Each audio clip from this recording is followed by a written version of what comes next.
সকালে উঠতে আজ একটু দেরি হয়ে গিয়েছে।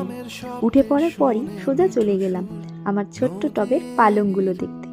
আমাদের ছাদ বাগানে জবা ফুলের অনেক রকমের প্রকার ছিল আগে বেশি, সবই আসলে পরিচর্যার উপর নির্ভর করে। ইদানিং একটু মন দিয়েছি শরীরের প্রতি পরিচর্যা, যদিও জানি না কতদিন এই অভ্যেসটা ধরে রাখতে পারবো।